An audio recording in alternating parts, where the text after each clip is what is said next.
আসসালামু আলাইকুম। আজকে আবার বেশ কিছুদিন পরে আপনাদের সামনে একটি টপিক নিয়ে আলোচনা করতে এসেছি। আমাদের আজকের আলোচনার বিষয় হচ্ছে রক্ত বমি বা মুখ দিয়ে রক্ত যাওয়া বমির সাথে। তো মুখ দিয়ে রক্ত বমি ছাড়াও আরও অন্যান্য কারণে রক্ত যেতে পারে, যেমন ধরেন কাশির সাথে রক্ত ওঠা। আর একটা হতে পারে যে নাক দিয়ে রক্ত আসতেছে, সেটা আবার নাক দিয়েও কিছু আসতেছে, মুখ দিয়েও কিছু আসতেছে। তখনও মানুষ এটা মনে করে যে এটা মুখ দিয়ে রক্ত আসতেছে। তো যে কোনো জায়গা থেকে রক্ত গেলেই কিন্তু আমরা প্রচণ্ড ভয় পেয়ে যাই বা দুশ্চিন্তাগ্রস্ত হয়ে যাই যে আসলে কি করব, কি হলো, এই নিয়ে একটা দুশ্চিন্তার পড়ে যাই। তো আর রক্ত বমি হলে তো আরও ভয় পেয়ে যায় যে বমিও হচ্ছে, সাথে রক্ত উঠতেছে। তো রক্ত বমি হলে আসলেই ভয় পাওয়ার মতো ব্যাপার। তো রক্ত বমি হলে আমাদের কি করতে হবে বা কি কি কারণে রক্ত বমি হয়, এটা আমরা এখন জানার চেষ্টা করি। তো রক্ত বমির প্রথম কারণ হচ্ছে, সবচেয়ে মোস্ট কমন হচ্ছে ব্লিডিং পেপটিক আলসার ডিজিজ, অর্থাৎ খাদ্যনালীর মধ্যে আলসার হয়েছে, সেই আলসার থেকে ব্লিডিং হচ্ছে। এই পেপটিক আলসারের আবার দুইটা প্রধান কারণ হচ্ছে, একটা হচ্ছে এইচ পাইলোরি নামের ব্যাকটেরিয়া, হেলিকোব্যাক্টার পাইলোরি নামের ব্যাকটেরিয়া দিয়ে আলসার হতে পারে।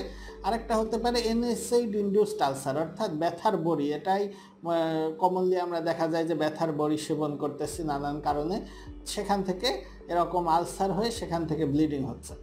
তো এরকম যদি পেপটিক আলসার ডিজিজের ব্লিডিং হয়, সেক্ষেত্রে দেখা যাচ্ছে যে যেহেতু ব্লাডটা খাদ্যনালীর মধ্যে পাকস্থলীর মধ্য থেকে আসতেছে, তখন দেখা যায় যে ব্লাডের সাথে অ্যাসিড, পাকস্থলীর যে অ্যাসিড থাকে সেটা মিশে ব্লাডটা একটু কালচে ধরনের হয় এবং সাধারণত এটাতে ফুড পার্টিকেলস মানে খাদ্যদ্রব্য মিশ্রিত থাকতে পারে।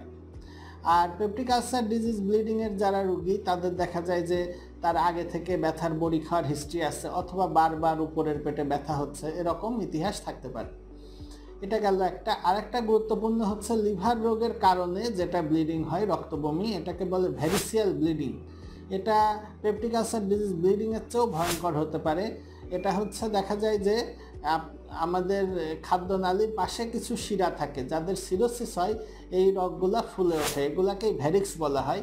তো বিভিন্ন সময় এই ভ্যারিক্সগুলো ফেটে গিয়ে এখান থেকে প্রচুর পরিমাণে রক্তক্ষরণ হয় এবং এই ভ্যারিসিয়াল ব্লিডিং সাধারণত প্রথম যখন হয় তখন এর সাথে খাদ্যদ্রব্য মিক্সড নাও থাকতে পারে এবং এটা লালচে রঙেরও হতে পারে।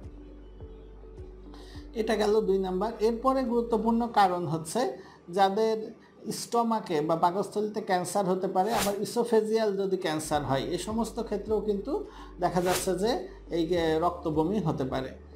এছাড়া দেখা যাচ্ছে যে বারবার কোনো মানুষ বমি করতেছে, দেখা যাচ্ছে বারবার সাধারণ কোনো রোগের কারণে বমি হচ্ছে, শেষের দিকে একটু রক্ত আসলো, এটাকে বলে ম্যালোরিউস্টিয়ার, এটাও কিন্তু রক্ত বমির একটা কারণ।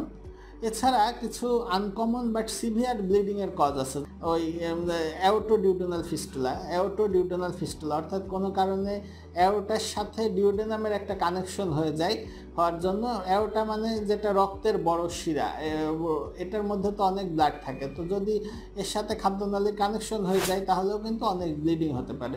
আরেকটা আছে ডুলাফয়েস লেশন, এটাতেও কিন্তু অনেক রক্তক্ষরণ হতে পারে। তো এরকম যদি কেউ রক্ত বমি করে বা মুখ দিয়ে রক্ত ওঠে, তাৎক্ষণিকভাবেই রোগীকে অবশ্যই চিকিৎসকের শরণাপন্ন হতে হবে বা হাসপাতালে যেতে হবে।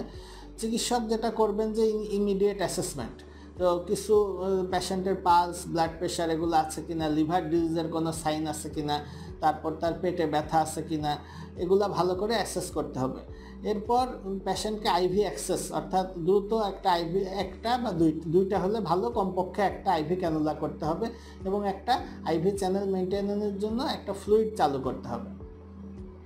এরপরে যেটা করতে হবে যে পেশেন্টের দ্রুত ব্লাড গ্রুপিং পাঠিয়ে দিতে হবে। ব্লাড গ্রুপিং পাঠানোর সাথে সাথেই ব্লাড গ্রুপিংয়ের সাথে সাথে ওনাকে আরও বেশ কিছু পরীক্ষা নিরীক্ষা, যেমন তার liver function test, renal function test, complete blood count, এ সমস্ত পরীক্ষা নিরীক্ষা পাঠিয়ে দিতে হবে এবং পেশেন্টকে রিসাসিটেট করতে হবে। আরও বেশ কিছু চিকিৎসা দিতে হয়, যেমন ব্রড স্পেকট্রাম অ্যান্টিবায়োটিক, তারপরে ইনজেক্টেবল প্রোটন পাম্প ইনহিবিটর, অর্থাৎ ওমিপ্রাজল জাতীয় যে সমস্ত ওষুধ আমরা ক্যাপসুল হিসাবে খেয়ে থাকি, এটা ইনজেক্টেবল ফর্মে দিতে হয়। পেশেন্ট যদি শকে থাকে তাকে অক্সিজেন দিতে হয়। এরপরে পেশেন্টের রিসাসিটেশন কমপ্লিট হলে খুব গুরুত্বপূর্ণ পরীক্ষা আপার জিআই এন্ডোস্কোপি, এবং প্রয়োজনে আমাদেরকে ব্লাড হাতে রাখতে হবে বা প্রয়োজনে ব্লাড দিতে হবে। এবং আপার জিআই এন্ডোস্কোপি পরীক্ষাটি খুবই গুরুত্বপূর্ণ এই রোগীর ক্ষেত্রে, যার মাধ্যমে তার রোগ নির্ণয় হবে যে তার রক্ত যে আসলো বমির সাথে তার উৎস কী বা কোথা থেকে রক্ত আসতেছে, কী কারণে রক্ত আসতেছে।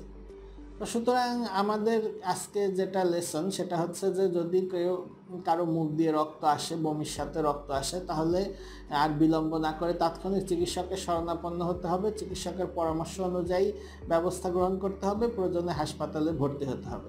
সবাইকে ধন্যবাদ।